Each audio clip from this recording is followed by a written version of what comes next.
Friday night SmackDown के review वाले brand new episode में आप सब लोगों का वेलकम है। इस एपिसोड में हम बात करेंगे आज हुई स्मैकडाउन के बारे में, जो कि काफी कमाल का एडिशन था। स्टार्टिंग ब्लड लाइन के नाम रही, एंडिंग ब्लड लाइन के नाम रही। एज का रिटर्न हुआ, ग्रेसन वॉलर इफेक्ट शो था। साथ ही में हमें बियांका ब्लेयर, आस्का और शार्लेट फ्लेयर भी आमने सामने देखने को मिले। यूएस टाइटल का भी मैच था और भी अच्छी ऐसी चीजें हुई। तो वीडियो काफी इंटरेस्टिंग होने वाली है, एंड तक देखिए। अगर पसंद आए तो वीडियो को लाइक करें, शेयर करें और फर्स्ट टाइम विजिटर चैनल को जरूर से सब्सक्राइब करें। तो इंट्रो के बाद विदाउट वेस्टिंग ज्यादा time, let's begin this video.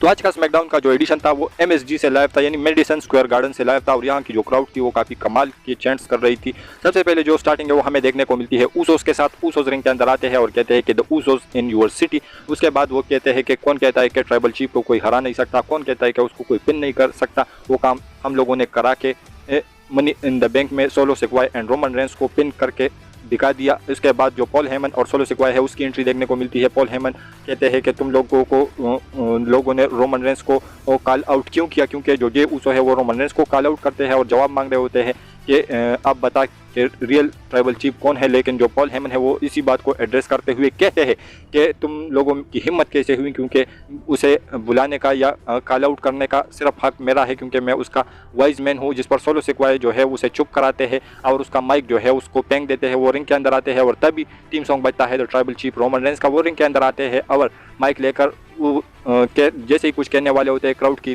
तरफ से हमें चैंट देखने को मिलती है यू गॉट पेंट की, जिस पर रोमन रेंस काफ़ी अजीब सा रिएक्शन देखने को मिलता है। उसके बाद वो कहते हैं कि ये ट्राइबल कोर्ट किसने अरेंज किया, क्योंकि इसकी जो सारी अथॉरिटी है वो मेरे पास है और ये मैं ही अरेंज करता हूँ। तो ये किसने अरेंज किया, जिस पर जो जिमी ऊसो है या जे ऊसो है वो कहते हैं कि अब तू ये बात नहीं कर तो ही अच्छा है, क्योंकि तुमको मैंने पिन किया हुआ है और ये काम बहुत सारे सुपरस्टार ने नहीं किया और ये मैंने करके दिखाया है। इस पर जो जिमी एंड जे ऊसो है वो कहते हैं कि हमें जवाब दे इन सारी चीज़ों के बारे में, क्योंकि वो वीडियो फुटेजेस दिखा रहे होते हैं। तो उन सारे के बारे में जो जे ऊसो है वो जवाब मांग रहे हैं रोमन रेंस से। रोमन रेंस माइक लेकर कहते हैं कि इन सारी चीज़ों के लिए मुझे फोर्स किया गया और ये मैंने अपनी खुशी से नहीं किए, बल्कि मैं फोर्स किया गया इन सारी चीज़ों के लिए। और हाँ, मैं अभी अब पक चुका हूँ इन सारी चीज़ों से, क्योंकि मुझे अब ब्लड लाइन की कोई भी ज़रूरत नहीं है और ना ही मुझे ट्राइबल चीफ बनने का शौक़ है, क्योंकि मेरे साथ मेरी फैमिली है, मेरे 5 बच्चे हैं, मेरी वाइफ है और फैमिली है। मैं उसको प्रॉपर तरीके से टाइम नहीं दे पा रहा, तो तुम लोगों को क्यों टाइम दे सकूंगा या तुम लोगों को कैसे टाइम दे पाऊंगा। तो इस वजह से मुझे ना तुम लोगों की ज़रूरत है और ना ही मैं ट्राइबल चीफ बनना पसंद करूंगा। जिस पर वो अपने गले से वो माला उतार के जे ऊसो को देते हैं, उसको पहनाते हैं। और यहाँ पर जो क्राउड का रिएक्शन था वो काफ़ी कमाल का था। और जो जे ऊसो है वो माला पहनाकर फिर वो जो रोमन रेंस है वो घुटनों पर चले जाते हैं और जैसे ही घुटनों पर चले जाते हैं, और आज रोमन रेंस के जो रिएक्शन थे वो बिल्कुल रोने वाले थे, लेकिन ये उसका एक चाल था, क्योंकि वो घुटनों पर जैसे ही जाते हैं थोड़े से देर टिके रहते हैं। उसके बाद एक लो ब्लो लगा देते हैं जे ऊसो को और इसी को देखकर जिमी ऊसो रोमन रेंस के ऊपर टूट पड़ते हैं, काफ़ी ब्रूटल अटैक करते हैं। लेकिन जो सोलो है वो होते हैं तो इन दोनों जो है वो फाइट बैक करने की कोशिश करते हैं बिल्कुल जिमी ऊसो के ऊपर, लेकिन जो है वो उसको बाद में साइड पर कर देते हैं। उसके बाद जो माला है वो नीचे रिंग के अंदर पड़ी होती है और जो सोलो सिक्वाय है वो उसके ऊपर उसके साथ में खड़े होते हैं। वो ऐसा दिखाने की कोशिश करते हैं कि इसको मैं पहनूंगा और मैं ही बनूंगा ट्राइबल चीफ। लेकिन जो रोमन रेंस है वो वहाँ पर आते हैं और सोलो को कहते हैं कि ये माला मुझे दे, और जैसे ही वो देने चलते हैं तो जिमी ऊसो वापस से अटैक कर देते हैं। उसके बाद जो है जिमी के साथ सीन काफ़ी अलग हो गया, क्योंकि सोलो उसके ऊपर अटैक कर देते हैं। जो जे ऊसो है उनको रिंग रोप्स के ज़रिए से उसके हाथ बांध दिए जाते हैं। उसके बाद जिमी ऊसो को काफ़ी ज़्यादा मार पड़ती है, क्योंकि स्टील स्टेप पर दे मारते हैं। उसके बाद अनाउंसर टेबल के थ्रू जिस तरीके से मनी इन द बैंक में उन्होंने छलांग लगाई थी जिमी ऊसो के ऊपर, लेकिन वो वहाँ से हट गए थे, तो आज वो हटने के मूड में नहीं थे और ना ही वो हटे वहाँ से, तो उसके ऊपर छलांग लगाते हैं। उसके ऊपर स्टील स्टेप से काफ़ी ज़्यादा ब्रूटलाइज करते हैं जिमी ऊसो को और उसके बाद वो स्टैंड टॉल करके रिंग को छोड़कर वहाँ से चले जाते हैं। लेकिन इसके बाद हमें ये पता चलता है कि जो जिमी ऊसो है उसको एम्बुलेंस में बैक स्टेज से ले जाया गया और जो जे ऊसो है वो भी उसके साथ चले गए। तो ये स्टार्टिंग जो थी वो काफ़ी कमाल की थी, लेकिन मेन इवेंट के अंदर जो हुआ वो इससे भी ज़्यादा कमाल का था, तो उसके लिए वीडियो के साथ चिपके रहना। इसके बाद जो नेक्स्ट चीज़ हमें शो के ऊपर देखने को मिली वो था शेमस और ऑस्टिन थ्योरी का मैच, जो कि यूएस टाइटल के लिए था। ये मैच भी काफ़ी कमाल का था, काफ़ी ज़बरदस्त था। और यहाँ पर जो मैच के दौरान प्रीटी डडलीज की टेक टीम है और ब्रॉलिंग ब्रूट्स की जो 2 बंदे हैं वो आते हैं और इसके दरमियान बसड़ मच जाती है। तो जो शेमस है वो Williamson, I think pretty Dudley का एक टीम मेंबर का वो नाम है, तो उसके ऊपर ब्रो किक लगाते हैं और इसी की वजह से वो डिस्ट्रैक्ट हो जाते हैं और ऑस्टिन थ्योरी उसको पिन करके अपनी जो यूएस चैंपियनशिप है उसको सक्सेसफुली रिटेन कर लेते हैं। तो आई थिंक के जो WWE है, जिस तरीके से रूमर्स आ रहे हैं कि शेमस और ऑस्टिन थ्योरी का जो मैच है वो समरस्लैम के अंदर होगा, तो आई थिंक WWE धीरे धीरे उसकी तरफ बढ़ रही है। इसके बाद जो नेक्स्ट चीज़ हमें शो के ऊपर देखने को मिली वो था ग्रेसन वॉलर का इम्पैक्ट शो, और यहाँ पर जो गेस्ट था वो एज थे। वो एज के बारे में ट्रेश टॉक कर रहे थे और कहते हैं कि तूने क्या किया है अब तक, और तू जो कहता है कि मैं बड़ी अनाउंसमेंट करूंगा, ये करूंगा, वो करूंगा। उसके बाद वो एक ऐसी बात बोलते हैं कि चल बता, जो तू अपनी बड़ी अनाउंसमेंट करने जा रहा है, क्या ये तो वो नहीं होने वाली कि तू रिटायरमेंट होगा आज MSG के अंदर। जिस पर जो एज है वो कहते हैं कि मैंने ये किया है, वो किया है, 1999 की समरस्लैम की बात कर रहे हैं और भी कुछ वगैरह उसके बारे में बात करते हैं। लेकिन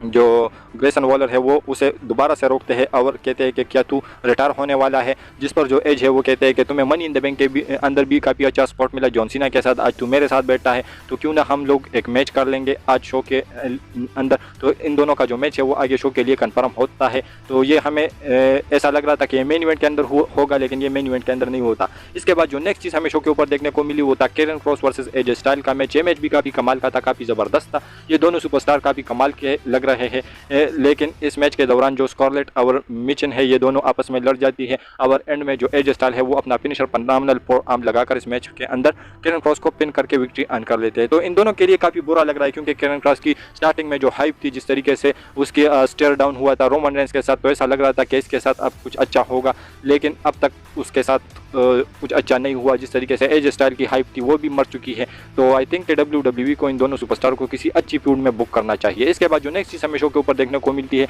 वो होता है आस्का का रिंग के अंदर आना। आस्का रिंग के अंदर आती है और वो कहती है कि नोबडी रेडी फॉर आस्का। तभी जो थीम सॉन्ग है वो बजता है, बियांका ब्लेयर का, वो आके अटैक कर देती है, शॉर्लेट फ्लेयर भी आती है, इन तीनों के बीच में बसड़ मच जाती है। लेकिन जो ईयो स्काई है वो money in the bank cash in करने की कोशिश करती है, लेकिन ये जो कैश इन करने का जो कोशिश है वो उसका नाकाम हो जाता है, क्योंकि इस बसड़ में क्या ही वो कैश इन करती, क्योंकि उसको शॉर्लेट फ्लेयर टांग से खींच देती है और उसका जो कैश इन है वो आज नहीं हुआ।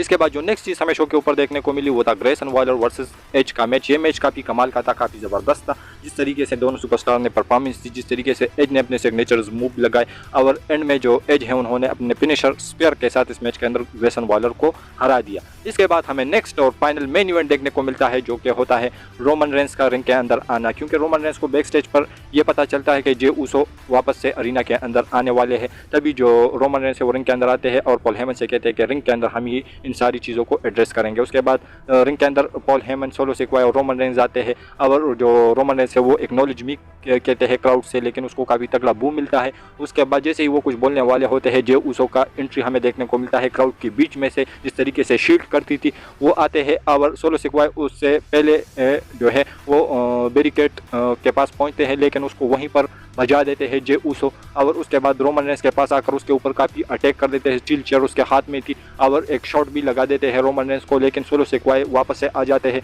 जे ऊसो के ऊपर अटैक करने के लिए। लेकिन जो रोमन रेंस और पॉल हेमन है वो वहाँ से भाग जाते हैं और जो सोलो सिक्वा और जे ऊसो है वो रिंग के अंदर होते हैं। जे ऊसो के हाथ में होती है स्टील चेयर और जिस तरीके से आज उन्होंने सोलो सिक्वा को बजाया, तो आई थिंक कि वो आने वाले कुछ टाइम में याद रखेंगे, जिस तरीके से काफ़ी ब्रूटल तरीके से सोलो सिक्वा को चेयर शॉट लगाए जे ऊसो ने। और उसके बाद वो जो अनडिस्प्यूटेड चैंपियनशिप है उसको उठाकर हवा में रेस करते हैं और रोमन रेंस को कहता है कि मैं और तू समर स्लैम के अंदर दोबारा मिलेंगे और ना ही मेरा भाई जिमी ऊसो होगा और ना ही तुम्हारे साइड में मैं पॉल हेमन और सोलो सिक्वा को देखना चाहता हूँ। सिर्फ मैं और तुम रिंग के अंदर होंगे और मैं ये रिंग के अंदर दोबारा से तुझे टोकना चाहता हूं, तुझे पिन करना चाहता हूं। और इसी के साथ आज का स्मैकडाउन का जो शो है वो एंड होता है।